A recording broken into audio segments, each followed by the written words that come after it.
कहानी की शुरुआत एक छोटे से गांव के छोटे से घर से होती है। गांव का नाम था सुरजनपुर और इसी गांव में रहते थे एक वृद्ध व्यक्ति हरिप्रसाद और उनकी पत्नी सरला। हरिप्रसाद एक साधारण किसान थे और उनकी पत्नी सरला एक गृहिणी। दोनों की शादी को 50 साल हो चुके थे, लेकिन उनके बीच में अब भी वही प्रेम और स्नेह था जो पहले दिन था। हरिप्रसाद और सरला के 2 बेटे थे, विजय और अजय। विजय शहर में एक बड़ी कंपनी में नौकरी करता था और अजय विदेश में अपने करियर की ऊंचाइयों को छू रहा था।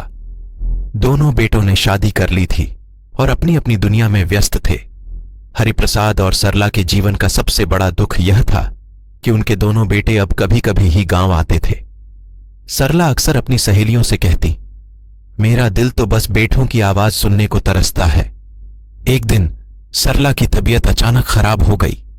हरिप्रसाद ने तुरंत गांव के डॉक्टर को बुलाया, लेकिन डॉक्टर ने बताया कि सरला की हालत गंभीर है और उन्हें तुरंत शहर के अस्पताल में भर्ती कराना होगा। हरिप्रसाद ने विजय को फोन किया, लेकिन विजय अपने काम में इतना व्यस्त था कि उसने फोन उठाने का समय भी नहीं निकाला। हरिप्रसाद ने अजय को भी फोन किया, लेकिन अजय विदेश में होने के कारण समय पर नहीं आ सका।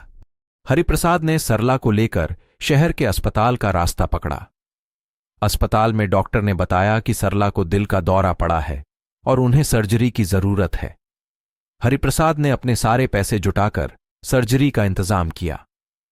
सर्जरी के बाद जब सरला होश में आई तो उसने हरिप्रसाद का हाथ पकड़ा और कहा, हरि, मैं जानती हूं कि मेरे पास अब ज्यादा समय नहीं है। मुझे एक वादा करो, तुम मेरे जाने के बाद भी मजबूत रहोगे और अपने बेटों को अनकही बातें कहने की कोशिश करोगे। हरिप्रसाद की आंखों में आंसू थे, लेकिन उन्होंने सरला को वादा किया। कुछ दिनों बाद सरला ने इस दुनिया को अलविदा कह दिया।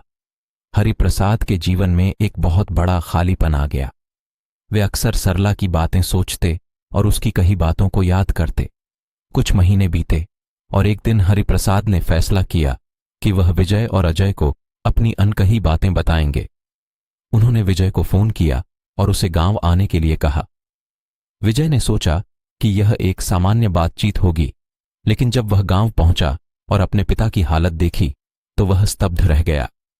हरिप्रसाद ने विजय को अपने पास बैठाया और कहा, बेटा, तुम्हारी मां ने जाते जाते मुझसे एक वादा लिया था कि मैं तुम्हें वह सब बताऊं जो उसने कभी नहीं कहा। तुम्हारी मां तुमसे बहुत प्यार करती थी, लेकिन वह चाहती थी कि तुम अपनी जिंदगी में सफल हो। उसने तुम्हारी हर खुशी के लिए अपने सपनों का त्याग किया। विजय की आंखों में आंसू थे।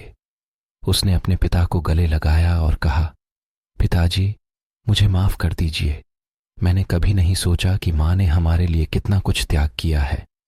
अब मैं समझता हूं कि वह क्यों हमेशा मुझसे कहती थी कि अपने माता पिता का ख्याल रखना। हरिप्रसाद ने अजय को भी फोन किया और उसे गांव बुलाया। अजय जब आया तो उसने अपने पिता को देखा और कहा, पिताजी, मैं जानता हूं कि मैंने आपको और मां को बहुत कष्ट दिया है, मुझे माफ कर दीजिए। हरिप्रसाद ने अजय को भी अपनी अनकही बातें बताईं। उन्होंने कहा, बेटा, तुम्हारी मां ने हमेशा चाहा कि तुम विदेश में खुश रहो, लेकिन उसने कभी यह नहीं बताया कि वह तुम्हारे बिना कितनी अकेली थी। उसने अपने सारे सपने तुम्हारी खुशियों के लिए त्याग दिए। अजय ने अपने पिता को गले लगाया और कहा, पिताजी, मुझे समझ आ गया है कि मां ने हमारे लिए कितना कुछ किया है। अब मैं हर साल गांव आऊंगा और आपके साथ समय बिताऊंगा। इस घटना के बाद विजय और अजय दोनों ने अपने पिता के साथ ज्यादा समय बिताना शुरू किया। वे हर महीने गांव आते और अपने पिता की देखभाल करते। हरिप्रसाद को अब अपने बेटों के साथ समय बिताने का मौका मिलता और वे सरला की यादों में खो जाते। यह कहानी हमें यह सिखाती है कि हमें अपने प्रियजनों के साथ अपनी अनकही बातें जरूर साझा करनी चाहिए। जीवन बहुत छोटा है और हमें कभी नहीं पता होता कि कब हमारे पास समय खत्म हो जाए।